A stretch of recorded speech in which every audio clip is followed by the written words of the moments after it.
এই শোনো না, আমাদের অন্ধবিশ্বাস চ্যানেলটি যারা এখনো সাবস্ক্রাইব করেননি প্লিজ সাবস্ক্রাইব করে দাও। আর অল্প কিছু সাবস্ক্রাইবার হলে 1,00,000 পরিবার হবে। সবাই প্লিজ সাবস্ক্রাইব এবং বেশি বেশি শেয়ার করে দাও প্লিজ। 5টার পরে তোমার ড্রেস ড্রাই ক্লিনিং করে বাসায় নিয়ে যাব। ব্যাগটা হাতে দিতেই আসান উল্টো ঘুরে বাইকের কাছে চলে গেল। তিজা জিজ্ঞাসা করার সুযোগ পেল না ব্যাগে কি।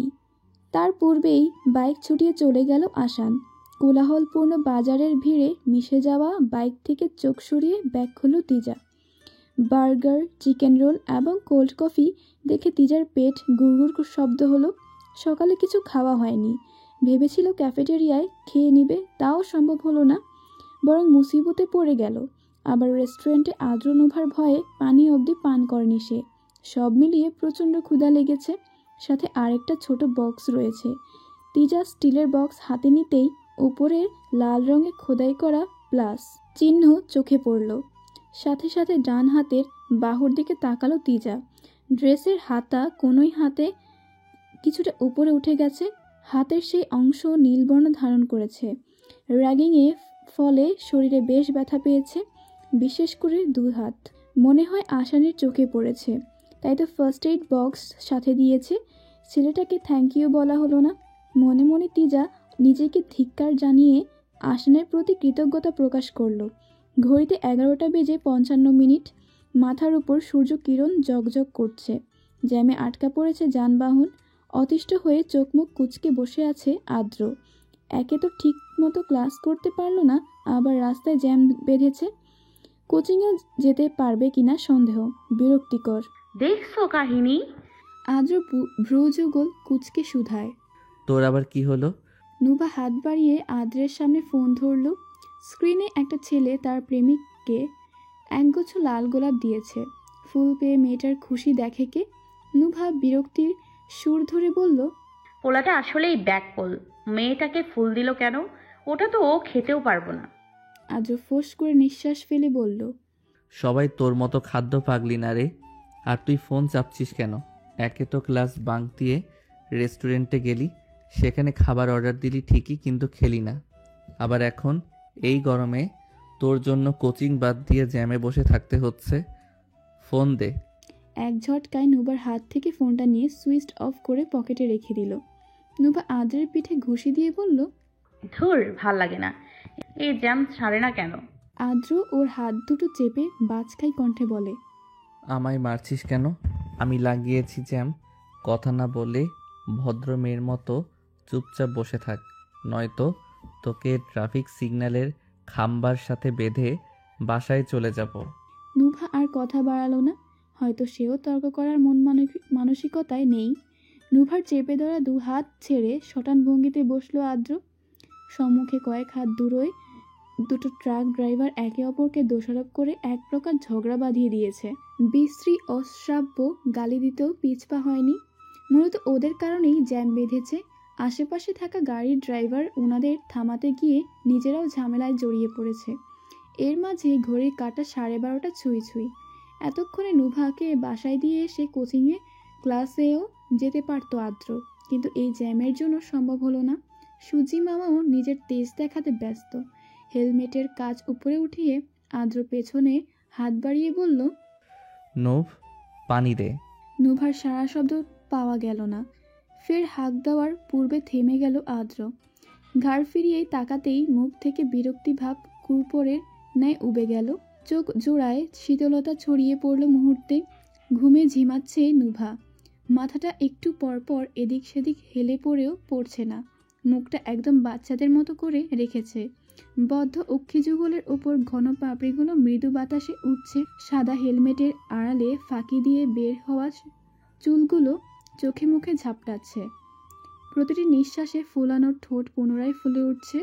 আজও মুচকি হেসে ধীরে সুস্থে নুভার মাথাটা আলতো করে ওর বাম কাঁধে রাখল। ঠাঁই পেয়ে ঘুমন্ত নুভা আজকে আষ্টেপৃষ্ঠে জড়িয়ে ধরল। আজ ওর হেলমেটের কাজ দ্বারা মুখ ঢেকে দিয়ে সোজা হয়ে বসল। ততক্ষণে জ্যাম ছুটে গেছে। পেটের কাছে থাকা নুভার পুষ্পের ন্যায় কোমল 2 হাত বাহুবন্ধনে আঁকড়ে ধরে আছে। সেই হাতের উপর এক হাত রেখে অন্য হাতে বাইক ছুটালো আদ্র। পুরোপুরি সতর্কতা অবলম্বন করে ধীর গতিতে বাইক চালাচ্ছে সে, এমনভাবে ড্রাইভ করছে যাতে নুভার ঘুমে চুল পরিমাণ ব্যাঘাত না ঘটে। প্রফুল্ল মন মেজাজে গম্ভীর মুখে ক্লাসে প্রবেশ করলো প্রফেসর বারিশ। সন্তর্পণে পুরো ক্লাসে চোখ বুলিয়ে নেয় সে। নুভা এখনও আসেনি, কিন্তু সে নিশ্চিত যে আজ নুভা ক্লাসে আসবে। তাই হলো, লেকচার শুরু করার মিনিট দুয়েক বাদে উপস্থিত হলো নুভা, প্রণতা। দুজনে ক্লাসে প্রবেশ করে ঠিক পেছনের সিটের দিকে এগিয়ে গেল। প্রফেসর বারিশ গলা ছেড়ে গম্ভীর কণ্ঠে বলল, মিস অনুভা এবং মিস প্রণতা। প্রণতা থমকালো, যেন ভয়ে জমে গেছে সে। নুভা সম্পূর্ণ ঘুরে দাঁড়ালো, চোখ ছোট ছোট করে বারিশের আপাদমস্তক এক নজর দেখে নিল সে। কোথাও তো দেখেছে এই লোককে, কোথায়? মাথা খানিকটা জোর দিতেই মনে পড়ে গেল নুভার প্রথম দিন প্রিন্সিপাল অফিসে এই ব্যক্তির সাথে দেখা হয়েছিল। তাহলে সেই লোকটাই তারই প্রফেসর ছিল। বারিশ আগের ন্যায় বলল, দুজনের সামনের সিটে এসে বসুন। প্রণতা হাঁপ ছেড়ে বাঁচল। ভাগ্যিস প্রফেসর পানিশমেন্ট দেয়নি। বারিশের কথা মতো প্রণতা দ্রুত পা চালিয়ে সামনের দিকে এগোতে নিয়ে থেমে গেল। ঘাড় ফিরিয়ে নুভার দিকে তাকিয়ে ইশারায় ওকেও সঙ্গে আসতে বলল। প্রণতার ইঙ্গিত উপেক্ষা করে নুভা পূর্ণ দৃষ্টি মেলে বারিশের পানে চাইল। ডান কাঁধে ব্যাগ ঝুলিয়ে বাম কাঁধ মাথা এলিয়ে ভ্রু নাচিয়ে বলল সে, কেন প্রফেসর? এখানেও তো সিট রয়েছে। Will you let us sit here? Professor Barish শটান হয়ে দাঁড়িয়ে বলল, নো, আই ওয়ন্ট। অনিয়মিত এবং অমনোযোগী ছাত্রছাত্রীদের আসন সম্মুখে, এতে করে ক্লাসে ফোকাস দিতে তাদের সুবিধা হয়। So please. আঙ্গুল তাক করে তার নিকটে থাকা খালি দুটো আসন দেখিয়ে দিল বারিশ। প্রণতা ফের নুভাকে তাড়া দেয়। কিছুক্ষণ মনো থেকে ভাবলেশীন ভঙ্গিতে হেঁটে এসে সিটে বসে পড়ে নুভা। ওর পাশের সিটে বসল প্রণতা। হাতে প্রজেক্টরের রিমোট তুলে সুইচ অন করে বারিশ বলল, আমার ক্লাসে ওনাদের দুজনের মধ্যে এই সিট বরাদ্দ করে দেওয়া হলো। বাকিরা নিজ ইচ্ছা অনুযায়ী যেখানে স্বাচ্ছন্দ্য বোধ করে সেখানে বসতে পারে, কোনো বাধা নেই। ক্লিয়ার? সকলের সমস্বর তুলে সায় জানিয়ে বলল, ইয়েস প্রফেসর। বারিশ ক্লাস শুরু করলো। সকলে মনোযোগ দিয়ে ওর লেকচার শুনছে, প্রয়োজনে নোট তুলছে। নুভা চোখ তুলে বারিশের দিকে তাকালো। বারিশ তখন প্রজেক্টরের স্ক্রিনে কিছু ছবি দেখিয়ে সেগুলো ব্যাখ্যা দিতে ব্যস্ত। তাকিয়ে থাকা অবস্থায় ঠোঁটের কোণে বাঁকা হাসি ফুটে উঠল নুভার। নিচের ঠোঁট কামড়ে ধরে সে মনে মনে বলল, আমার সাথে লাগতে আসা, তাই না? প্রফেসর কেন প্রধানমন্ত্রী হলেও ছাড় পাবে না নুভার কাছে। অজান্তে মাঠে যখন নেমেছি ছক্কা মেরে জিতে উঠব। Just wait and little bit. Class শেষে ক্যাম্পাসে এসে পৌঁছায় নুভা আর প্রণতা। সেখানে আসান আগে থেকেই অপেক্ষা করছিল ওদের জন্য। প্রণতা আসানের পাশাপাশি দাঁড়িয়ে ফিসফিস করে বলল, এবার প্রফেসর পিছনে লেগেছে বোধহয়। ভগবান জানে প্রফেসরের পরিণাম কি হবে। যেমনটা প্রিন্সিপালের হয়েছে তার চেয়েও ভয়াবহ হবে, তুই মিলিয়ে নে। আসান ঢোক গিলে ইশারা করলো। প্রণতা চোখ ঘুরিয়ে তাকাতেই থ হয়ে গেল। ক্যাফেটেরিয়ার মাঝের বড় টেবিলে বসেছে নুভা এবং প্রিন্সিপাল আজাদি। আশেপাশের স্টুডেন্টরা দূরত্ব বজায় রেখে আর চোখে তাদের দেখছে। প্রিন্সিপাল যে খুব গুরুত্বপূর্ণ আলোচনা এসেছেন তা চেহারা দেখেই বোঝা যাচ্ছে। কিন্তু নুভার মাঝে হেলদোল নেই। ফোন স্ক্রল করার মাঝে হাই তুলছে সে। নুভার সাথে কথা বলে বিদায় নেন প্রিন্সিপাল আজাদি। তিনি যেতেই হুড়মুড়িয়ে এসে নুভার দুপাশের চেয়ার টেনে বসলো প্রণতা আসান। প্রণতা কণ্ঠ খাদে নামিয়ে শুধালো, প্রিন্সিপাল কি বলে গেল তোকে নুভা? নুভার আয়েসি ভঙ্গিতে চেয়ারে গা এলিয়ে বলল, ওই সিনিয়র মেয়েগুলোকে 2 সপ্তাহের জন্য সাসপেন্ড করা হয়েছে, সেই খবর জানিয়ে গেল। সকালে যেই মেয়ের বিরুদ্ধে করা অবজেকশন পেপারে দাদু সাইন করে দিল। আসানের জবাবে মাথা নাড়ল নুভা। চোখ দুটো বন্ধ করে নুভা বলল, আচ্ছা, যার জন্য এই সব করা সে কোথায়? কল দে তো ওকে প্রণ। কল না দিয়ে নুভার হাতে মৃদু ঝাঁকালো প্রণতা। নুভা চোখ খুলে দেখল কয়েক হাত দূরে একা দাঁড়িয়ে আছে তিজা। সবে মাত্র ক্যাফেটেরিয়ায় প্রবেশ করেছে সে। নুভা গলার হাঁক ছেড়ে বলল, ওগো সুন্দরী রমণী, হুরাম সুলতানার কার্বন কপি, দাঁড়িয়ে আছো কেন তুমি একা একা? চার পা চৌকিতে তাকালো তিজা। এমন উদ্ভটভাবে কেই বা কাকে সম্বোধন করে ডাকছে। হঠাৎ ওর চোখ গেল মাঝ বরাবর রাখা বড় টেবিলটার দিকে, যেখানে 10-12 জন বসে আড্ডা দেয়। সেখানে 3 জন আসন পেতে বসেছে। তিজা ধীর পায়ে এগিয়ে গেল টেবিলের নিকট।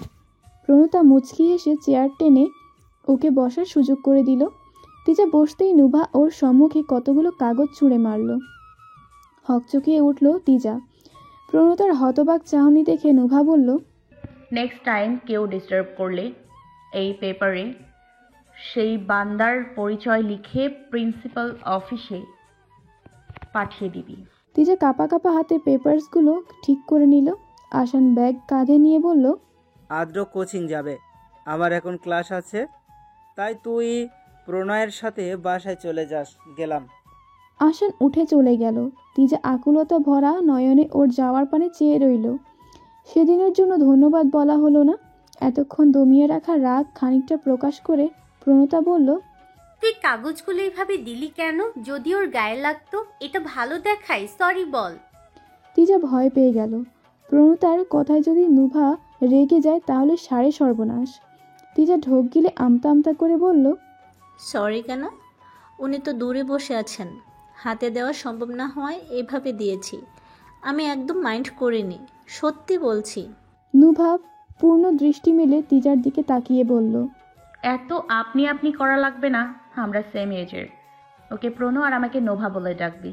আমি বয়সে 2-3 বছর বড়দেরও তুমি বা আপনি করে বলি না, তো সোজা তুই করে ডাকবো। তোর এতে সমস্যা হলেও আমার কিছু করার নেই। 3 দিন সময় দিলাম, নিজেকে প্রিপেয়ার কর। এরপর তুইও আমাদের সাথে তুই তুকারি করবি, বুঝেছিস? তিজা দ্রুত ভঙ্গিতে মাথা ঝাঁকালো। নুভা পাশের চেয়ারে দুপা তুলে আয়েসি ভঙ্গিতে বসে বলল, গিয়ে কিছু অর্ডার দিয়ে আয়, ক্ষুধা লেগেছে। নুভার বলতে দেরি তিজা দৌড়ে চলে গেল খাবার আনতে। প্রণতা দাঁতের দাঁত চেপে নুভার পানে চেয়ে আছে। ফর্সা নাকের ডগা রাগে লাল হয়ে আছে, ঠোঁট দুটো মৃদু কেঁপে উঠছে। নুভা এক মনে ফোন গাড়তে ব্যস্ত। প্রণতার টেবিলে 2 হাত রেখে বলল, তোর উপর সত্যি রেগে আছি। নুভা ভাবলেশীন ভঙ্গিতে বলল, কিন্তু বেশিক্ষণ থাকতে পারবি না, আমি অনেক কিউট যে। নিজের প্রশংসা করতে তোর ক্লান্তি লাগে না? তো এখানে ভুলটা কি? আমি সত্যি অনেক কিউট। প্রণতার রাগ তরতর করে বাড়ছে। ওর রাগ উঠলে নুভা সেখানে পেট্রোল ঢালতে এক মুহূর্ত দেরি করে না। কোনো উপায় খুঁজে না পেলে ফ্ল্যাট করা শুরু করে। হঠাৎ নুভার সম্মুখে টেবিলে উঠে পা ঝুলিয়ে বসলো আদ্র। নুভা টের পেল ঠিকই, কিন্তু সেদিকে তাকালো না। দেখেই বোঝা যাচ্ছে তার মাঝে বিশেষ কোনো ভাবান্তর ঘটেনি। রাগের বশে প্রণতা আদ্রের কাছে নালিশ করে বসে, দেখো দাদা, নুভা আবারও ফ্লার্ট করা শুরু করেছে। সত্যি? কার সাথে করলো? আমার সাথে। সে নাকি এত কিউট, কেউই তার উপর রেগে থাকতে পারবে না। নুভা ভ্রুযুগল কুঁচকে তাকায়।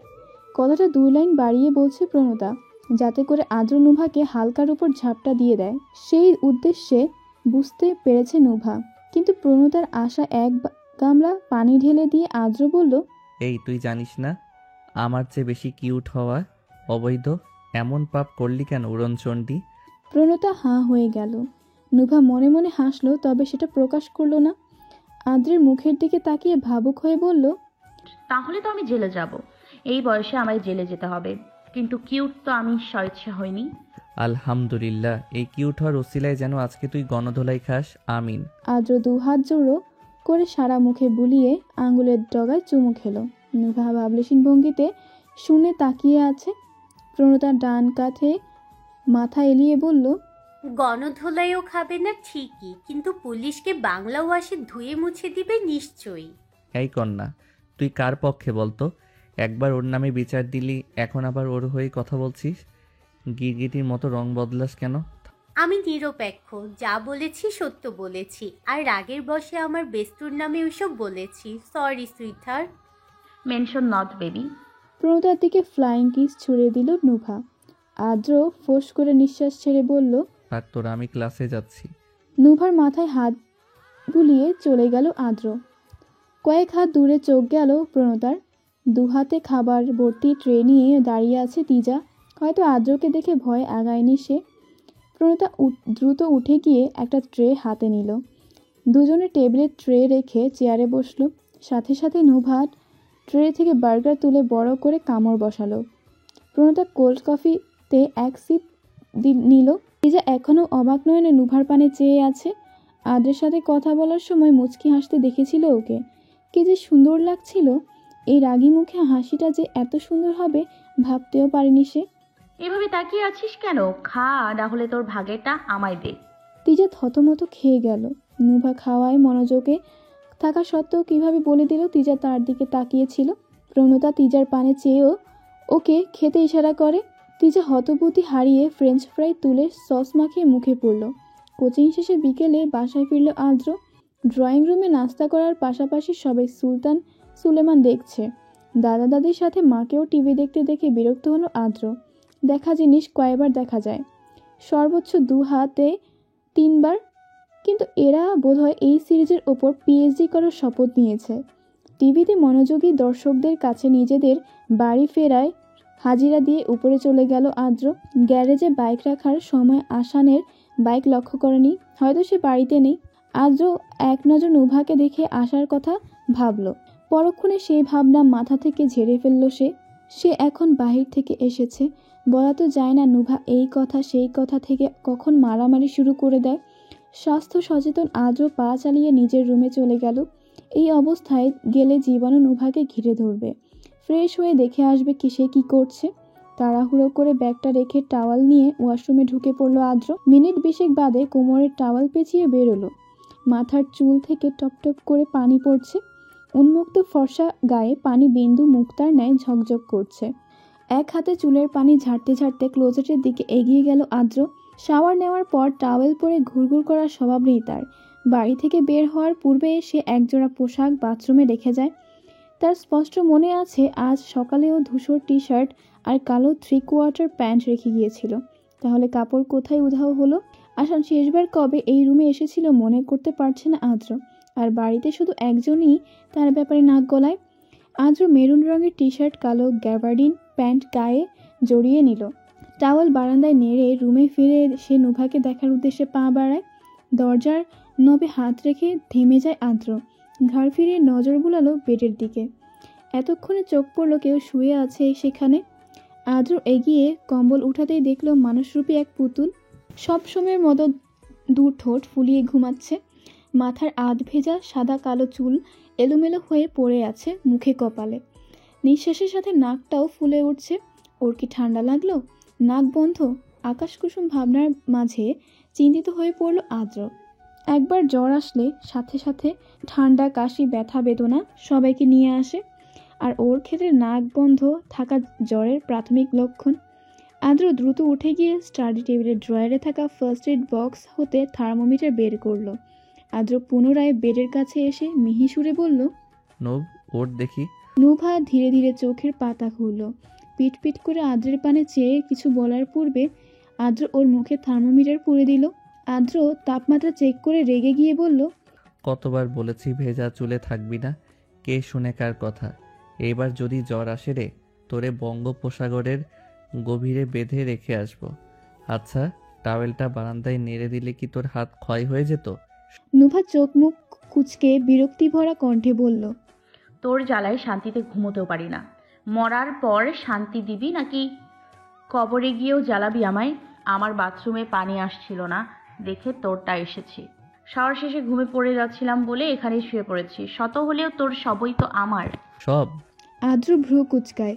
নুভা মাথা ঝাঁকিয়ে বলল, তোর মানিব্যাগের টাকা আমার, তোর ওয়ার্ড্রোপে রাখা কাপড়ও আমার। বাই দ্য হাইওয়ে, এটা আমার টি শার্ট প্যান্ট। একদম টানাটানি করবি না। আচ্ছা তুই রাইখা দে, আমি তোরে আমার আরও কয়েকটা টি শার্ট দিয়ে দেব। পুরনো বা ইউজ করেছিস সেগুলো নিমু না। তুই মলে গিয়ে তোর জন্য কিনবি, বাসায় এসে ক্লোজেটে রাখবি, আমি পরবো। যে বুঝে না তাকে বোঝানো যায় না, কিন্তু যে বুঝেও বুঝতে চায় না তার উপর হাল ছাড়া উত্তম। আদ্র কথা না বাড়িয়ে হেয়ার ড্রায়ার এনে নুভার চুল শুকিয়ে ওকে ঘুম পাড়িয়ে দিল। এখন ঘুমালে অন্তত জ্বর থেকে রেহাই পাওয়া যাবে। জুম্মার নামাজে ছেলে এবং নাতিদের সঙ্গে নিয়ে মসজিদে গিয়েছেন ইলিয়াস ওরহান। বাড়িতে তাদের অপেক্ষায় বসে আছেন পায়েল আর নাজনীন ওরহান। তক্ষুনি ফোনে কথা বলতে বলতে সিঁড়ি ভেঙে নিচে নামলো নুভা। পরনে আকাশি কুর্তি আর সাদা প্লাজো, হাতের কবজিতে পেঁচানো ওড়না। সচরাচর বেশ ঢিলেঢালা পোশাক পরে সে, তাই ওড়না গায়ে থাকলেও যা, না থাকলেও তা।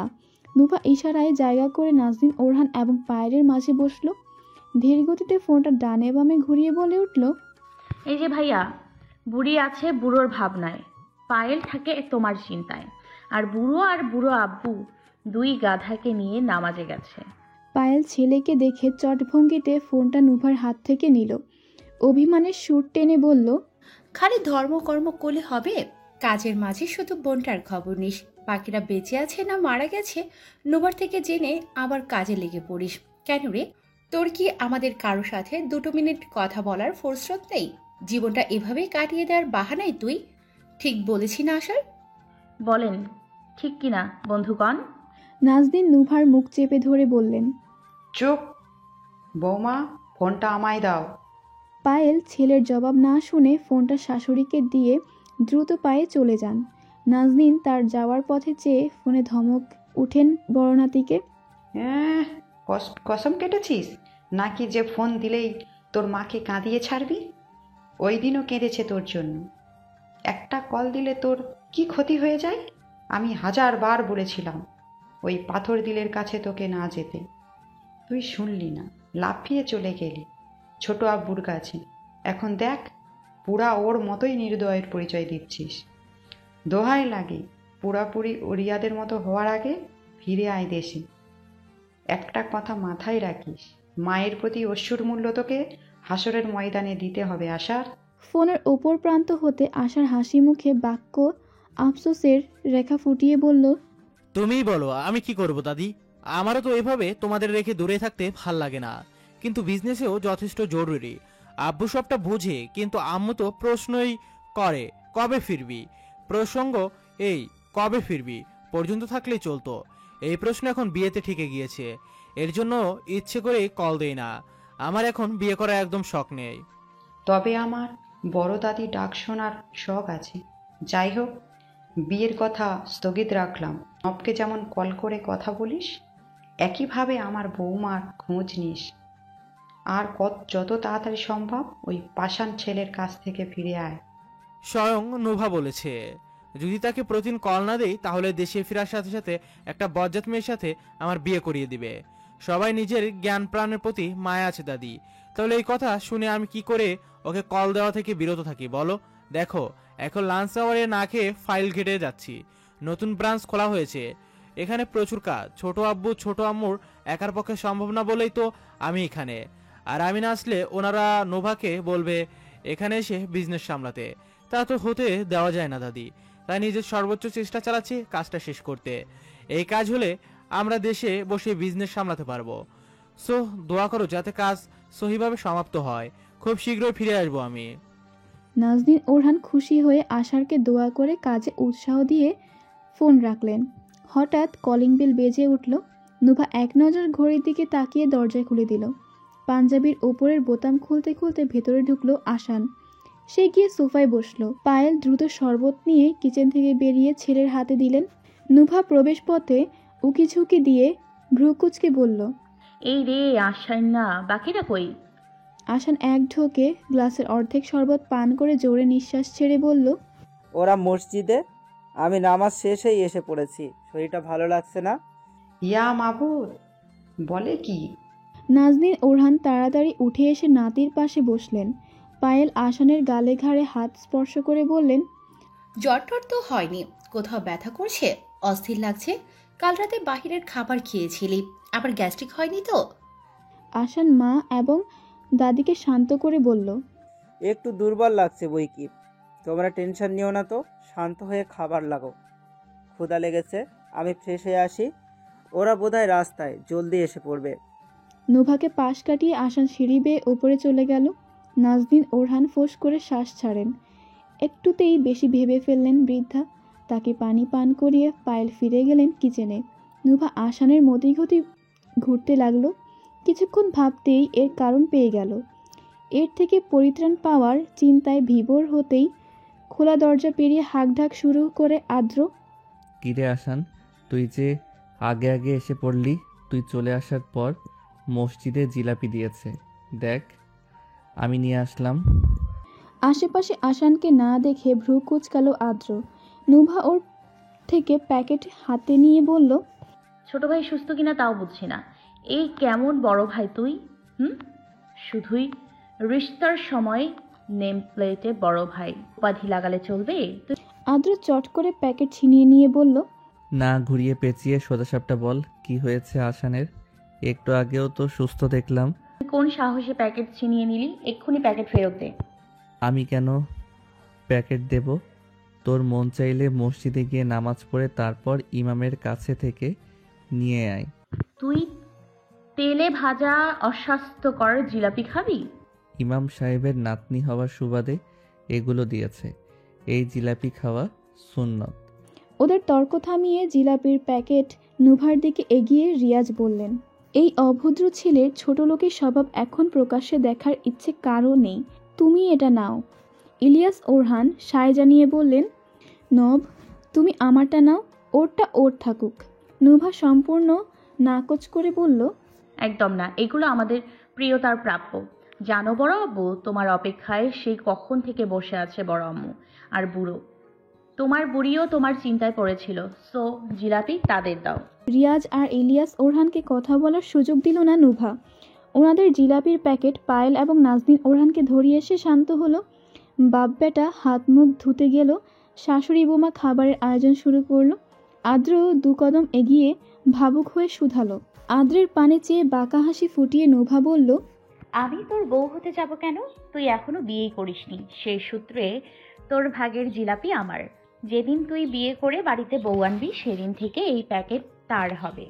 এর আগে কেউ এই ব্যাপারে অধিকার খাটাতে আসলে সেই আইটেমকে আস্ত মাটিতে পুঁতে ফেলতে আমি দ্বিতীয়বার ভাববো না। বস, গট ইট। আদ্রের হাত থেকে নিয়ে প্যাকেট খুলে জিলাপি খাওয়া শুরু করলো নুভা। খেতে খেতে ডাইন ইন স্পেসে চলে গেল। নুভাকে যেতে দেখে আদ্র বুকে হাত গুজে আনমনে বলে উঠল, দেখিস যেন আজীবনের জন্য এই অধিকার তোর না হয়ে যায়। চিত হয়ে বেডে শুয়ে আছে নুভা, হাতে কাগজ, দৃষ্টি সিলিংয়ের দিকে। প্রফেসর বারিশ অ্যাসাইনমেন্ট দিয়েছে, বিষয়বস্তু নিজের বাবা মা বিষয়ে। দুদিন বাদে জমা আর নুভা এখনও এক লাইন অবধি লেখেনি। যে সম্পর্কে অবগত নয় তা নিয়ে লিখবেই বা কি? বানিয়ে কিছু লিখতে গেলেও কলম চলে না, শুধু বুক ছেড়ে দীর্ঘশ্বাস বেরিয়ে আসে। তার উপর আসানের ফলে মেজাজটাও চড়াও হয়ে গেছে। দরজায় ঠক ঠক শব্দ শুনে ভেতরের আসার অনুমতি দিল নুভা। দরজা ঠেলে প্রবেশ করলো প্রণতা। ঘড়িতে 3:36। এই অসময়ে প্রণতা এখানে কি করছে? নুভা যখন মন চায় তখন বাড়ির বাইরে আসা যাওয়া করলেও প্রণতা 8-10টা মেয়ের মতন নিয়ম মাফিক চলাচল করে। দুপুরের এই শেষ ভাগে বেশিরভাগ মানুষ নিজ ঘরে বিশ্রাম নেয় আর কর্মজীবীরা অফিস আদালতে কাজ করে। তাই এই সময় কারো বাসায় যাওয়া অসময়ের মতোই। নুভা ভ্রু নাচিয়ে বুঝালো, ব্যাপার কি? প্রণতা সোফায় ব্যাগ ফেলে নিজেও নুভার পাশে শুয়ে পড়ল। ফোঁস করে নিঃশ্বাস ছেড়ে বলল, অ্যাসাইনমেন্ট লিখলাম, তবে একদম বাচ্চা বাচ্চা লাগছে। প্রফেসর বারিশের মাথায় কি চলছে কিছুই বুঝতে পারছি না। এই বয়সে বাবা মা সম্পর্কে অ্যাসাইনমেন্ট, বিরাট অদ্ভুত কাণ্ড। আচ্ছা, তোর ফোনের কি হয়েছে? কল দিলাম, রিসিভ করলি না, তারপর দেখি সুইচ অফ। আসানকে কল দিলাম, ও বলল তুই রেগে আছিস, আমি যেন দেখা করে আসি। আসানের কথা শুনে মুহূর্তেই রেগে গেল নুভা। হাত মুষ্টিবদ্ধ করে কাগজটা দুমড়ে মুচড়ে ফেলল। সন্তর্পণে প্রণতা একটু চেপে গেল। শোয়া থেকে উঠে দাঁড়িয়ে কিছুক্ষণ মনো থেকে নুভা আসানের মতো একই ভাবভঙ্গিতে বলল, নুভারে বাসায় ভাল লাগে না, চল গিয়ে ঘুরে আসি। একটা নতুন রেস্টুরেন্ট খুলেছে, তোর ফেভারিট খাবারও আছে সেখানে। বের হবি? প্রণতা খুব মনোযোগ দিয়ে নুভার অভিনয় দেখছে। আচমকা আসানের কৃত্রিম খোলস ছেড়ে নিজের রাগচোটা রূপে ফিরে নুভা বাজখাই কণ্ঠে বলল, কি সুন্দর কথা। গ্রীষ্মের এই ঠাডা পড়া গরমের শেষ দুপুরে জিজ্ঞেস করতেছে বের হবি? শালা, পারলে তোরে এখন জীবন থেকে বের করে দেই। প্রণতা চট ভঙ্গিতে উঠে বসে বলল, যাক বাবা, বাঁচা গেল। আমি তো ভেবেছিলাম তোর সেই প্রিয় চাইনিজ একটা বিয়ে করতে যাচ্ছে শুনে তুই রেগে আছিস। আবার মুখভঙ্গি বদলে মুচকি হেসে নুভা বলল, ধুর মাইয়া, ওর জন্য তো আমি অনেক খুশি। কি মিষ্টি দেখতে একটা সিঙ্গারকে বিয়ে করেছে। বিয়ে বললে ভুল হবে, ফিয়ন্সে হয় ওর। কিন্তু এখন সেই মিডিয়াওয়ালাকে খুঁজে পেলে আমি জানে মেরে ফেলতাম। কয়দিন আগে যে ডান্সার মেয়েটার সাথে ওর নামে গুজব ছড়িয়েছিল, মাথা কাজ করা বন্ধ হয়ে গেল। শেষ পর্যন্ত কিনা ইন্ডাস্ট্রির জঘন্য পার্সোনালিটির মেয়েটা ওর ওয়াইফ হবে। আমার কি মনে হয় জানিস, এই গুজব ছড়াতেই ও এত জলদি বিয়ের সিদ্ধান্ত নিয়েছে। তবে যা হয়েছে ভালোই হয়েছে। নুভা চোখ ঘুরিয়ে প্রণতার দিকে তাকালো। সে গালে হাত দিয়ে চেয়ে আছে। খানিকটা অপ্রস্তুত হয়ে পড়ল নুভা। গলা খাকড়ে দিয়ে শুধালো, এভাবে তাকিয়ে কি দেখছিস? প্রণতা একই ভঙ্গিতে চেয়ে থেকে বলল, তোকে দেখছি। মুচকি হাসিটা কি অপরূপ। আমি মেয়ে হয়ে ক্রাশ খেতে পারলে ছেলেরা তো নির্ঘাত প্রেমে পড়বে। কোন ছেলেদের কথা বলছিস তুই? ডান কাতে মাথা এলিয়ে জিজ্ঞেস করল নুভা। প্রণতা ভ্রুযুগল কুঁচকে বলল, কেন? ভার্সিটির অধিকাংশ ছেলেই তোর উপর বড় সড়ো ঝোঁক তুলে বসেছে। একদম ফ্যান ফলোয়ার বলা যায় তাদেরকে, কিন্তু পারে না তোর সাথে কথা বলতে। আর তা কেন পারে না শুনি? নুভা শীতল দৃষ্টিতে তাকায়। প্রণতা চরম অবাক হয়ে মুখে এক হাত চেপে ধরে বলে, ওষ্ঠ বাঁকিয়ে নুভা স্ল্যাশের সুরে বলল, আদ্র বয়ফ্রেন্ড? মূর্খ নাকি? তা কেন ভাবতে যাবে? যে যাই ভাবুক, does not matter at all.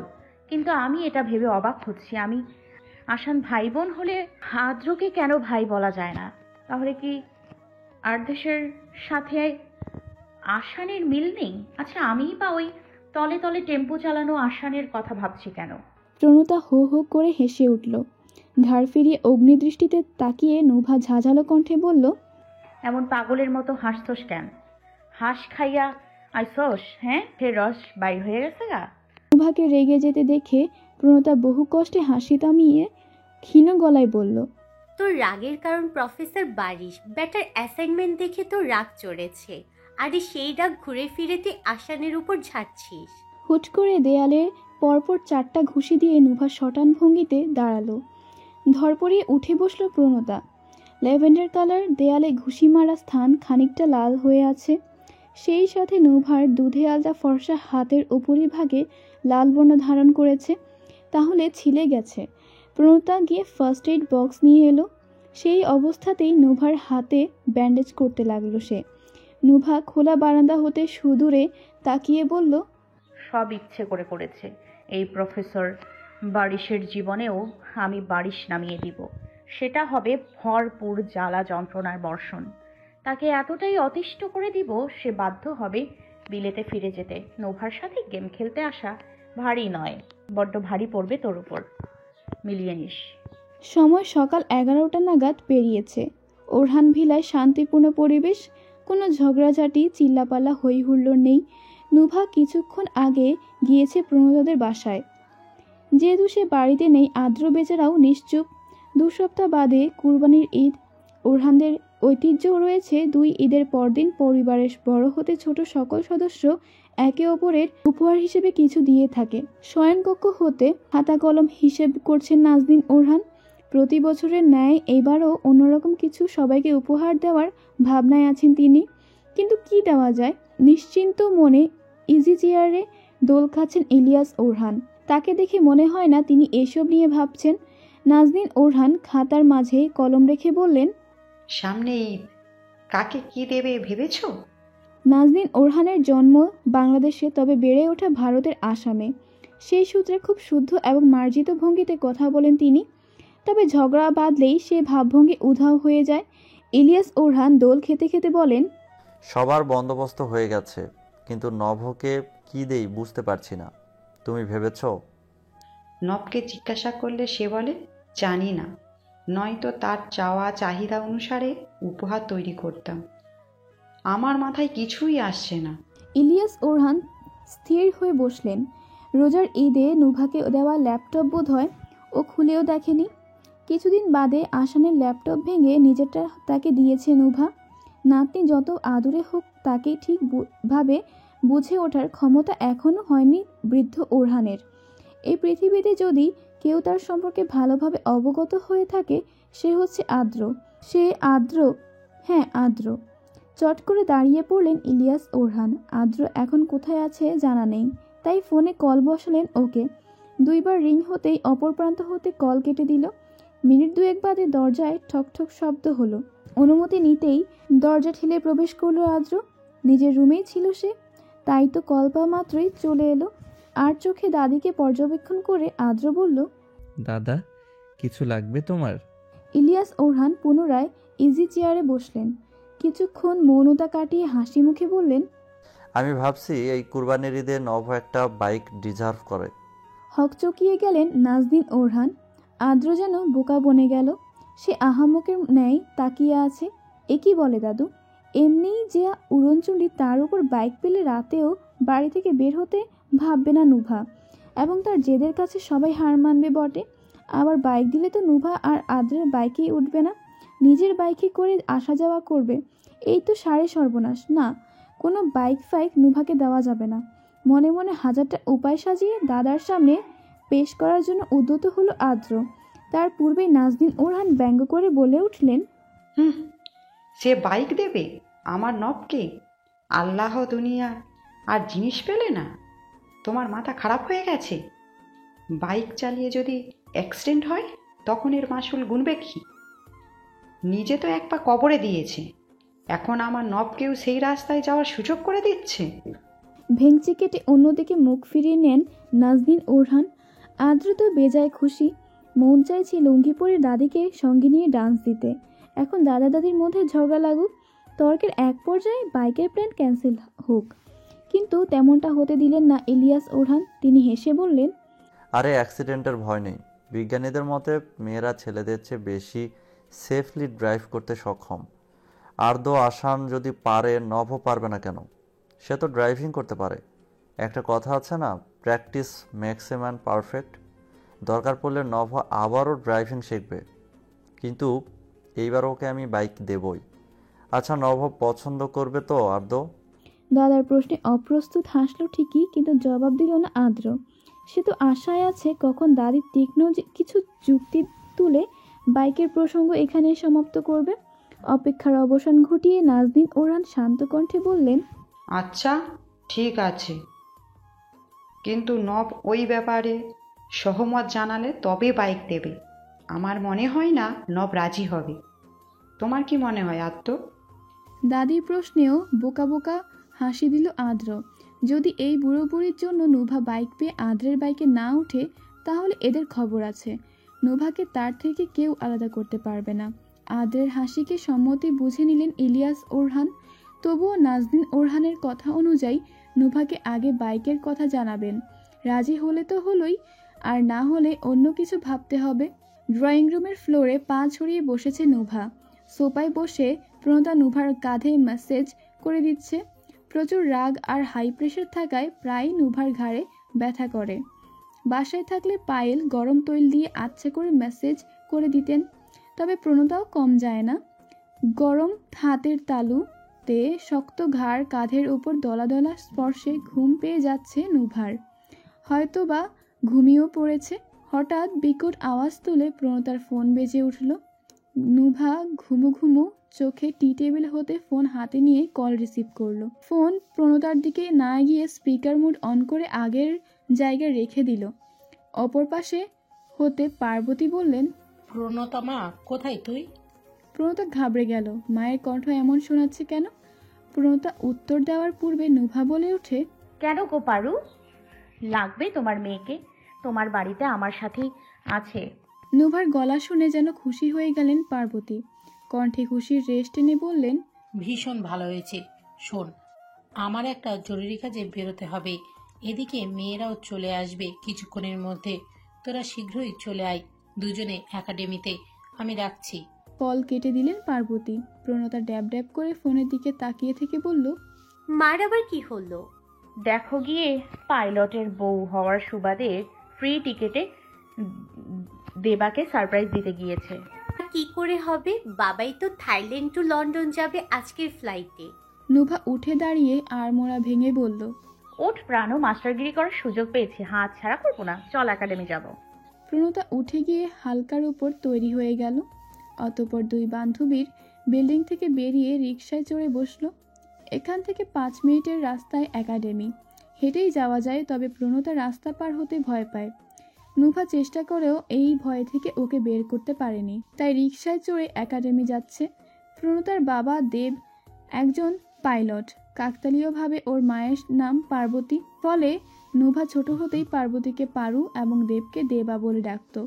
জ্ঞান হওয়ার পর দেবকে বাবাই বললেও পার্বতী নিজে নুভাকে পারুডাকে অভ্যস্ত করেছেন। প্রণতার নানির একটা একাডেমি আছে যা সম্পত্তির সূত্রে পার্বতী পেয়েছেন। সেখানে তিনি মেয়েদের গান বাজনা শেখান, কিন্তু আজ বোধ হয় নুভা আর প্রণতাকেই মেয়েগুলোকে সামলাতে হবে। রিক্সা এসে থামলো একাডেমির সামনে। প্রণতা ভাড়া মিটিয়ে নুভাকে নিয়ে ভেতরে প্রবেশ করলো। ইতিমধ্যে একজন মেয়ে এসেছে। ওদেরকে দেখে নুভা পকেটে হাত গুজে বলল, এদের মতো মনোযোগী হলে আদ্র নির্ঘাত ক্লাসে টপ করত, যদি এটুকু মনোযোগ দিত। প্রণতা মৃদু চেঁচিয়ে বলল, আর তো অলরেডি পুরো কলেজে টপ করে, এখন কি ঢাকা বোর্ডে টপ করাতে চাইছিস? চাইতে দোষ কি? আল্লাহ বলছে বেশি বেশি চাইতে, ভাগ্যে থাকলে তিনি দেবেন। প্রণতা হতাশা ভঙ্গিতে দুদিকে মাথা নাড়ালো। এই মেয়ে যে কেন খালি আদ্রের পেছনে পড়ে থাকে কে জানে। ওরা আরও মিনিট 5 অপেক্ষা করতেই মেয়েদের সমাগম বেড়ে গেল। প্রণতা গুনে দেখল আজ প্রায় সব মেয়েরাই এসেছে, কিন্তু সবাই কেন আসবে? আশ্চর্য। প্রণতার ভাবনার মাঝে ফোড়ন কেটে নুভা বলল, প্রাণ, আজকে মঙ্গলবারে পার্বতী নিজে গান করে সবাইকে শোনান, তাই তো আজ সব মেয়েরা এসেছে। তবে পার্বতীর বদলে প্রণতাকে দেখে এরা এক একজন খুশিতে আত্মহারা। প্রণতার বাজনার সুর অসম্ভব সুন্দর, সেই তারে গান ধরলে তো কথাই নেই। চোখের পলকে কলি হতে ফুল ফুটবে। এত বড় বাঁশ খেতে হবে জানলে ভুলেও এখানে আসতো না প্রণতা। সে হাবলা কান্তের ন্যায় হাঁ করে তাকিয়ে আছে ক্যালেন্ডারের দিকে। প্রণতা স্তব্ধ হয়ে দাঁড়িয়ে থাকতেই হুট করে ওর মাথায় একটা বুদ্ধি চেপে বসলো। ঘাড় ফিরিয়ে পিছনে তাকালো সে। খানিকটা দূরে বসে চুইংগামি করছে নুভা। প্রণতা দ্রুত হারমোনিয়াম নিয়ে বসে পড়ল। কণ্ঠ খাদে নামিয়ে মেয়েদেরকে বলল, আমার গলাটা ভীষণ খুশখুশ করছে রে, তবুও এলাম। মাকে জরুরি কাজে যেতে হয়েছে যে, কিন্তু সমস্যা নেই, আমার সুর আমি তুলব। তবে আজ তোদের নুভাদি গান করবে, কেমন? মেয়েরা উৎফুল্ল হয়ে নড়ে চড়ে বসল। এদিকে নুভা উজবুক দৃষ্টিতে চেয়ে আছে প্রণতার পানে। এই মেয়েকে কত জায়গায় বাঁচায়ও, আর সে কিনা সুযোগ বুঝে নুভাকে বাঁশ ধরিয়ে দিল। প্রণতা নুভার দিকে তাকিয়ে চোখ টিপল। এইবার কাহিনী বুঝতে পেরেছে নুভা, কিন্তু সেই কি কম যায় নাকি? নুভা উঠে দাঁড়িয়ে টিস্যুতে চুইংগাম ফেলে বলল, ঠিক আছে, আমি গান করব, কিন্তু শর্ত আছে, তোদের মাঝে একদল বাজনায় বসবে আর প্রাণও নাচবে। মেনে নিলে আমি গাইবো, না হলে ভেস্তে যাক, আমার কিছু আসে যায় না। সঙ্গে সঙ্গে মেয়েরা আকুতির মিনতি করতে লাগলো নুভার কাছে। এর মধ্যে একদল মেয়ে বাজনায় বসেছে। নুভা তৃপ্তিময় শান্তিতে বাঁকা হাসলো। প্রণতা হতবাক ভঙ্গিতে তাকিয়ে আছে। সে তো অনেকদিন বাদে বান্ধবীদের গানের গলা শুনতে চেয়েছিল। সেই বান্ধবী এখন গুটি বদলে তাকে নাচতে পাঠাচ্ছে। গোধূলির রোমাঞ্চকর বিকেলে আজ জমে উঠবে আসর। প্রণতা পায়ে ঘুঙুর পরে নাচের জন্য প্রস্তুত হলো। হরেক রকম বাদ্যযন্ত্রের সুর তুলল মেয়েরা। নুভা গলা খাঁকড়ে দিয়ে গান ধরল। কর্ণকুহুরে গান বাজনার শব্দ না আসায় থেমে গেল নুভা। পূর্ণ দৃষ্টি মেলতেই দেখলো মেয়েরা ওর দিকে ফ্যাল ফ্যাল করে তাকিয়ে আছে। প্রণতাও হাঁ করে দাঁড়িয়ে আছে। নুভা সবার দিকে এক নজর বুলিয়ে মাথা কাত করে শুধালো, কি হয়েছে, তোরা থেমে গেলি কেন?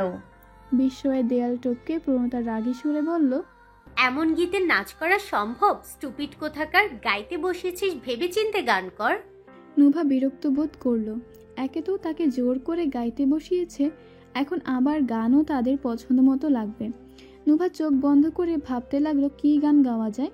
হুট করে একটা গান মাথায় এলো। এই গানের সুর নাজদিন ওরহানকে গুনগুন করতে শুনেছিল ও। অক্ষি যুগল বন্ধ করে হাতের ইশারা করতেই মেয়েরা বাজনা শুরু করলো। নুভা গান ধরতেই প্রণতার সাথে আরও 4 জন নাচে নেমে পড়ল। নাচ শেষে সদর দরজায় সামনে একটা ছেলেকে দাঁড়িয়ে থাকতে দেখে থমকে গেল প্রণতা। ছেলেটাও দৃষ্টি এড়িয়ে যাওয়ার বৃথা চেষ্টায় রত। প্রণতা ইতস্তত বোধ কাটিয়ে এগিয়ে গেল দরজার পানে। ঘুঙুর ধ্বনি শুনে চোখ তুলে তাকালো ছেলেটা। প্রণতাকে নিকটে দেখে ঘাবড়ে গেল 2 কদম পিছিয়ে বলল, দয়া করে কিছু মনে করবেন না, আমি জানি এখানে ছেলেদের আসা নিষিদ্ধ। আসলে সৌরবনকে নিতে এসেছিলাম। জি। এক নাগারে কথাগুলো বলে ছেলেটা প্রণতার পানে তাকালো। প্রণতা মুখে স্বভাবসুলভ হাসি ফুটিয়ে কোমল সুরে বলল, সমস্যা নেই, যদি আমি ভুল না হয়ে থাকি আপনি অনুর ভাই, তাই না? তবে আপনি জানেন কি করে? আমি তো এই প্রথমবার আসলাম। আপনার সাথে ওর চেহারা মিল রয়েছে, একটু দাঁড়ান, আমি ওকে ডেকে দিচ্ছি। অনু। ঘুঙুরে সুর তুলে প্রণতা ভিতরে চলে গেল। ছেলেটা চাতক পক্ষীর ন্যায় তাকিয়ে রইল ওর যাওয়ার পানে। এদিকে নুভাকে ঘিরে রয়েছে মেয়েরা, ওরা তার কাছে গান শিখতে ইচ্ছুক। নুভা সাফ সাফ জানিয়ে দিয়েছে সে কাউকে গান বাজনা শিখাতে পারবে না, তার সময় নেই। তবুও মেয়েগুলো জেদ ধরে ঠাই বসে রইল, কিন্তু নুভা কি আর কম যায়? সেও অনড় রইল তার সিদ্ধান্তে। এর মাঝে প্রণতা প্রকট হয়ে বলল, অনু, তোমার দাদা এসেছে। কিন্তু প্রণতি, আমার দাদা তো আমার জন্মের আগেই মারা গেছেন। কথাটা বলে অনু নামের মেয়েটা ভ্রু কুচকালো। প্রণতা কিছু বলার পূর্বেই পাশ থেকে নুভা বলল, তোর দাদার ভূত এসেছে, যা গিয়ে দেখা করে আয়। এই চান্স আর নাও পেতে পারিস। ক্যা পাতা কাল হো না হো। দাদা বলতে এখানে বড় ভাইয়ের কথা বলছি বেয়াদব। চলো অনু। প্রণতার ধমক খেয়ে মেয়েরা চুপসে গেল। অথচ যাকে ধমকানো হয়েছে সে অর্থাৎ নুভা ডোন্ট কেয়ার ভঙ্গিতে বসে আছে। প্রণতা অনুকে নিয়ে দরজার সামনে দাঁড়িয়ে থাকা ছেলেটার কাছে গেল। ছেলেটাকে দেখে অনু হুট করে কেঁদে উঠল। প্রণতা হকচকিয়ে ছেলেটার পানে তাকালো। সে আদুরে ভঙ্গিতে অনুর মাথায় হাত বুলিয়ে দিয়ে বলল, আরে কাঁদিস কেন? তোকে সারপ্রাইজ দিতে আসলাম, আর তুই কেঁদে আমায় সারপ্রাইজ দিচ্ছিস? থাম বলছি অনু, স্টপ ক্রাইং। অনু মেয়েটা কান্নারত সুরে বলল, তুমি বড্ড পাজি আনতা ভাই, এভাবে কেউ হুট করে আসে? যাব না আমি তোমার সাথে। আনস ছোট বোনের অভিমান ভাঙতে ব্যস্ত হয়ে পড়ল। প্রণতা এক নজরে তাকিয়ে আছে। যতদূর জানে তার বড় ভাই আনস পড়াশোনার পাঠ চুকাতে লন্ডন গিয়েছিল, হয়তো কাউকে না জানিয়ে সেখান থেকে ফিরে এসেছে। প্রণতাকে বিদায় জানিয়ে আনস অনুকে নিয়ে চলে গেল। বেচারি তখনও ভাইয়ের শার্ট খামচে ধরে ফোপাচ্ছে। প্রণতা ধ্যান থেকে বেরিয়ে ভেতরে চলে গেল। মা যদি শুনে কৌশলে ফাঁকি দেওয়া হয়েছে তাহলে খবর আছে। তাড়াহুড়ো করে ক্লাসে ঢুকতে গিয়ে দ্রুত উল্টে পথে পা বাড়ালো নুভা আর প্রণতা। তার পূর্বেই ওদের থামিয়ে দিল বারিশ। সে বইয়ের ভাঁজে আঙুল রেখে গম্ভীর কণ্ঠে বলল, আর পালাতে হবে না, ভেতরে এসো দুজন। নুভা ক্লাসে প্রবেশ করলো। প্রণতা নিজেকে আড়াল করে নুভার পেছনে দাঁড়িয়ে ওনার শেষ অংশ খামচে ধরে আছে। হাত ঘড়িতে সময় দেখে বারিশ বলল, 10 মিনিটস লেট। আমি কি জানতে পারি তোমাদের ক্লাসে আসতে দেরি হলো কেন? নুভা সবসময়ের মতো তেড়া উত্তর পেশ করতে নিলেই প্রণতা হাত চেপে ধরে থামিয়ে দিল। খানিকটা বিরক্ত হয়ে নিঃশ্বাস ছেড়ে নুভা বলল, সরি স্যার, ট্রাফিক ছিল। বারিশ শটান ভঙ্গিতে দাঁড়িয়ে ভ্রু নাচিয়ে শুধায়, ওয়েল, সেটা কি আমার দোষ? আমি আপনাকে দোষারোপ করেছি কেন? সঙ্গে সঙ্গে পাল্টা প্রশ্ন শুনে বারিশ সহ পুরো ক্লাস হতবাক। সাত সকালে প্রফেসরের সাথে মুখে মুখে তর্ক শুরু করেছে, তাও তার নিজের ছাত্রী। প্রথম দ্বিতীয় ভুল গুণে মাফ করে দিল বারিশ। ইশারায় দুজনকে সিটে গিয়ে বসার অনুমতি দিল। নুভা গটগট করে হেঁটে গিয়ে সিটে বসে পড়ল। পাশে তিজাও বসে আছে। প্রণতা ধীর পায়ে এগিয়ে নুভার পাশে বসে ধীর গলায় বলল, এভাবে বললি কেন? জবাব দিল না নুভা। ভাবলেশীন ভঙ্গিতে বারিশের পানে চেয়ে রইল। স্টুডেন্টরা নিজেদের মাঝে ফিসফিস করে আর চোখে নুভাকে দেখছে। বারিশ গলা ছেড়ে বলল, ক্লাস, যে অ্যাসাইনমেন্ট দেওয়া হয়েছিল সকলে তার ডেস্কের উপরে রাখো। সব স্টুডেন্ট ব্যাগ থেকে অ্যাসাইনমেন্ট বের করে ডেস্কে রাখলো। ফার্স্ট বেঞ্চে বসার সুবাদে বারিশ সর্বপ্রথম নুভার অ্যাসাইনমেন্ট হাতে নিল। মানতে হবে মেয়েটার হাতের লেখা সুন্দর। সব স্টুডেন্টরা উৎসুক দৃষ্টিতে নাটকের আরেক ধাপ দেখার জন্য প্রস্তুতি নিচ্ছে। ফট করে বারিশ অ্যাসাইনমেন্ট ডেস্কে ছুঁড়ে মারল। চমকে উঠল প্রণতা আর তিজা। বারিশ দাঁতে দাঁত চেপে বলল, ডিটেনশন। নুভা ভ্রু কুচকাল। বারিশ রাগী কণ্ঠে বলল, বলা হয়েছিল বাবা মা সম্পর্কে 1000 শব্দ এসএ লিখতে হবে, তুমি 500 শব্দ লিখেছ। প্রণতা ফাঁকা ঢোক গিলল। কি জানি নুভা এখন কি বলে। আজ পর্যন্ত কেউ ওর সাথে উচ্চস্বরে কথা অবধি বলেনি। ধমক দেওয়া তো বহু পরের কথা। সেখানে বারিশ রাগী কণ্ঠে যেভাবে ধমকালো, নুভা যে এই কয়েক সেকেন্ড চুপ আছে এটাই আশ্চর্যজনক ব্যাপার। হুট করে পাশ হতে তিশা ভাবুক হয়ে জিজ্ঞেস করলো, আচ্ছা স্যার কি করে 5 সেকেন্ডে 500 শব্দ কাউন্ট করলো? Shut up young lady. Barish আগের তুলনায় বেশ চাপা সুরে ধমকে উঠল। থতমত খেয়ে চুপসে গেল তিজা। বারিশ নুভার পানে চেয়ে বাম ভ্রু উঁচিয়ে বলল, নুভা, বাকি 500 শব্দ কোথায়? নুভা ডান কাতে মাথা এলিয়ে শান্ত কণ্ঠে বলল, এসেটা দুবার পড়ুন। উপস্থিত সকলের চোয়াল ঝুলে গেল। বারিশের মুখের রাগী ভাবটাও বিস্ময়ের রূপ নিয়েছে। প্রণতা আর তিজা হাঁ করে একবার নুভা তো আরেকবার বারিশকে দেখছে। বারিশ ডান হাতের তর্জনী এবং বৃদ্ধা আঙ্গুল দ্বারা মাথা চেপে ধরল। কয়েক পা পিছিয়ে অন্যদিকে মুখ করে জোরে নিঃশ্বাস নিল। নিজেকে যথাসম্ভব শান্ত করে বলল, লিসেন ক্লাস, তোমরা যদি পড়াশোনা করো তাহলে লাইফে সাকসেসফুল হতে সক্ষম হবে। বারিশের কথার মাঝে দাঁড়িয়ে বসিয়ে নুভা শুধায়, আপনি হলেন না কেন? আমি যথেষ্ট সফল, তবে এভাবে চলতে থাকলে তুমি জীবনে ব্যর্থ হবে। দ্যাটস মিন আপনি আমাকে শিক্ষা দিতে ব্যর্থ হয়েছেন। নুভা বাম কাতে মাথা এলিয়ে তাকালো। বারিশ রাগ সংবরণ করে বলল, তুমি মুখে মুখে কথা বলছো। এভাবেই তো কথোপকথন চলে। চট করে তিজা নুভার মুখ চেপে ধরল। সেই সাথে প্রণতা বেশ জোরেই নুভার পায়ে লাথি দিল। বারিশ মনে মনে ভেবে নেয় আজ ক্লাস নেওয়া তার পক্ষে সম্ভব না। তখনই অ্যানাউন্স কোয়ার্টার হতে বারিশের ডাক পড়ল। ব্যাগ হাতে নিয়ে বারিশ সবার উদ্দেশ্যে বলল, এই অ্যাসাইনমেন্ট আগামী ক্লাসে জমা দেবে সবাই। আজকের জন্য এই পর্যন্ত। দ্রুত পায়ে ক্লাস হতে বেরিয়ে গেল বারিশ। তিজা নুভার মুখের হাত থেকে হাত নামিয়ে ফোঁস করে শ্বাস ছাড়ল। প্রণতা দাঁত কিরমিরিয়ে বলল, ধুর, তোগো লায়গা কোনোদিনই স্যার ফুল ক্লাসটা নিতে পারে না। তিজা নিজের পানে তর্জনী তাক করে অসহায় ভঙ্গিতে জিজ্ঞাসা করল, আমি কি করলাম? প্রণতা মুখ ভারী করে বসে রইল। তিজা ঠোঁট উল্টেই বই খাতা ব্যাগে ঢুকাতে লাগলো। হঠাৎ একদল ছেলে এসে নুভার সম্মুখে দাঁড়ালো। ওদের মাঝে একজন বলে উঠল, আজ তোমার জন্য প্রফেসরের হাত থেকে আমরা বেঁচে গেলাম, থ্যাঙ্কস এ লট। সাথের ছেলেগুলো সমন্বয়ে চিৎকার করে বলল, থ্যাংক ইউ নোভা। নুভা চুইংগাম ফুলিয়ে সেটা পুনরায় চিবিয়ে বলল, তোদের মাঝে এভারেজ যারটা হবে সে আমায় এসএসটা হোয়াটসঅ্যাপে পাঠিয়ে দিবি। ছেলেগুলো শুরুতে কথা বলা ছেলেটাকে উদ্দেশ্য করে নুভাকে বলল, হ্যাঁ, কোনো সমস্যা নেই, তুমি শুভ থেকে কপি করে নিও। শুভ নামক ছেলেটা চোখ বড় বড় করে তাকিয়ে আমতা আমতা করে বলল, হাই, আমারটা কপি করবেন কেন? নুভা সিটে হেলান দিয়ে বসে বলল, come on boy, sharing is caring. Number লিখ 017। নিজে ব্যাগে কলম রাখতে যাচ্ছিল। ওর হাতে হয়ে ছো মেরে সেই কলম নিয়ে নিজের হাতেই নুভার নাম্বার লিখে নিল শুভ। তিজাকে ওর কলম ফিরিয়ে ক্ষমা সুন্দর দৃষ্টিতে আলতো হাসলো ছেলেটা। নুভা উঠে দাঁড়িয়ে ক্লাস থেকে বেরিয়ে যায়। ওর পিছু পিছু প্রণতা আর তিজাও গেল। ওদের যাওয়ার পানে চেয়ে শুভ তাকিয়ে রইল। বন্ধুরা ওকে ঘিরে ধরল। দেখলি শালা, তোর বলার আগেই ভাবির নাম্বার জোগাড় হয়ে গেল, তাও আবার ভাবি নিজে দিয়ে গেছে। এখন বল, ট্রিট কবে দিবি? শুভ একবার হাতে লেখা নাম্বারের পানে চেয়ে বন্ধুদের উদ্দেশ্যে বলল, আমার তো মনে হয় না ফ্রেন্ডশিপ পর্যন্ত সম্পর্ক এগোবে। যে খারতারামি করে প্রফেসরও হার মেনে বসেছে। আবার আদ্র ভাইয়ের সাথে দেখা সাক্ষাৎ ওঠা বসা আছে। এক কথায় যাকে বলে আগুনের গোলা, এর সাথে মিশতে হলে আগুন নিয়ে খেলতে জানতে হবে। শেষ বিকেলে লাল নীলে মিশ্রিত আকাশপট, ছাদের পাকায় দুহাতের তালু আর পায়ের আঙ্গুল ঠেকিয়ে অনবরত পুশ আপ করছে আদ্র। গায়ে ধূসর রঙের জিম স্যুট, পায়ে ট্রেকিং শুজ।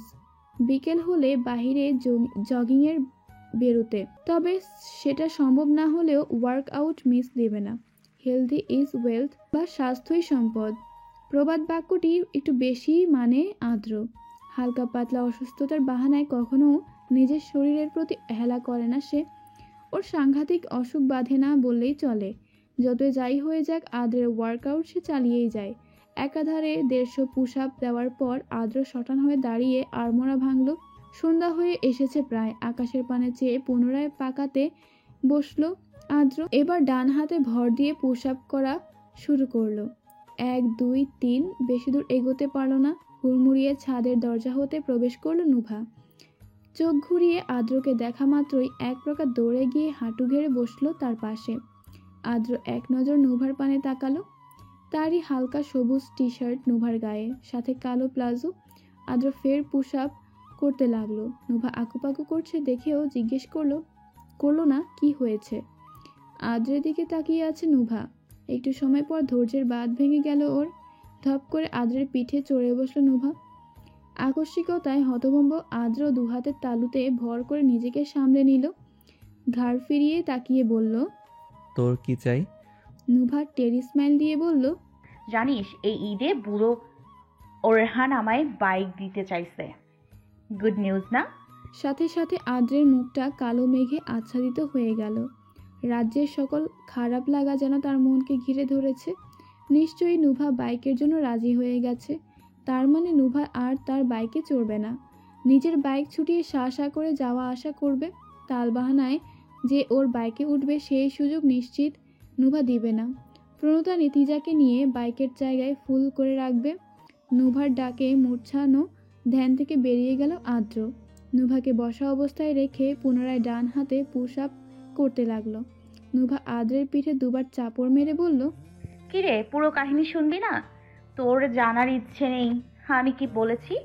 তোকে আমি হাড়ে হাড়ে চিনি, তুই কি বলতে পারিস তাও আমি জানি। তাহলে বল আমি কি বলেছি। আলবত রাজি হয়েছিস? নুভা ঠোঁট জোড়া গোল করে শব্দ করলো। আদ্র থেমে গেল। ভু, মানে সে বাইক নিতে রাজি হয়নি। তাহলে কি নুভা গাড়ি চেয়েছে? ও চাইলে আর্জি করতেও পারে। সঠিক বলা দুষ্কর। নুভা এতক্ষণ দমিয়ে রাখা আনন্দ প্রকাশ্যে আনলো। খুশিতে আত্মহারা হয়ে বলল, আমি বলেছিলাম ট্রিপে যাওয়ার কথা, অ্যান্ড গেস হোয়াট, বুড়ো একেবারেই রাজি হয়েছে। বুড়িও বাধা দেয়নি। গ্রেট না? আমি, তুই, প্রাণতা, আসান, তিজা সবাই একসঙ্গে যাব, তাও ঈদের 7 দিনে। উফ, আমি বহুত খুশি। ইতনি খুশি কাহা পার রাখুঁ। নুভা আদ্রের পিঠে পিঠ ঠেকিয়ে শুয়ে পড়ল ওর উপর। সেই সাথে ফোন স্ক্রল করে প্ল্যান করতে লাগলো কোথায় যাওয়া যায়। সেই কলেজে ভর্তি হওয়ার পর থেকেই নুভা চাইতো সব বন্ধুরা মিলে একসাথে ট্যুর ট্রিপে যাবে, কিন্তু সবচেয়ে বড় বাধা হয়ে ঠেকতো নুভার আব্বু আম্মু। দেশের বাইরে থাকা সত্ত্বেও তাদের কড়া নির্দেশ মেনে চলতে হয় নুভাকে, কারণ এই ব্যাপারে ইলিয়াস ওরহান বা নাজনীন ওরহান অবধি কথা বলতে পারেন না। কিন্তু এবার ইলিয়াস ওরহানের কাছে ট্রিপের কথা বলার পর তিনি অমত পোষণ করেননি, বরং স্বেচ্ছায় ওদের যাওয়ার বন্দোবস্ত করবেন বলে কথা দিয়েছেন তিনি। নুভার ঈদ তো আজ থেকেই শুরু। এখন যদি নুভার ভাগ্য হতো একটা বার আদ্রের মুখ দর্শনের, তাহলে সে দেখতে পেত আজ আদ্র তার চেয়েও বেশি খুশি। বাইকের বদলে ট্রিপের কথায় সবাইকে রাজি করিয়েছে শুনে খুশি নুভাকে কোলে তুলে নাচতে মন চাইতো আদ্রের। তবে সেই সাথে মনে প্রশ্নও জেগেছে বটে। দ্বিধার দেয়াল টপকে আদ্র সন্ধিয়ান সুরে শুধালো, নভ, তুই যে বাইকের কথা মানা করে দিলি, এখন তুই কার বাইকে আসবি যাবি? আচানক নুভা আদ্রের কাঁধে ভর করে ওর মুখের সামনে মুখোমুখি হলো। দুজনের মাঝে কয়েক সেন্টিমিটারের ব্যবধান। আদ্রের অক্ষিপটে ভেসে উঠেছে নুভার রক্তিম ওষ্ঠধয়, যেন টোকা দিলেই টুপ করে রক্ত ঝরবে। নুভা এক হাতে আদ্রের কপালে জমা হওয়া ঘাম ঝেড়ে বলল, বলেছিলাম না তোর সব আমার, সেই সবের তালিকায় তোর বাইকটাও আছে। সো বাইকটাও আমার, তবে সাথে আমার তোকেও চাই। চট করে নুভা সোজা হয়ে বসলো আদ্রের পিঠে।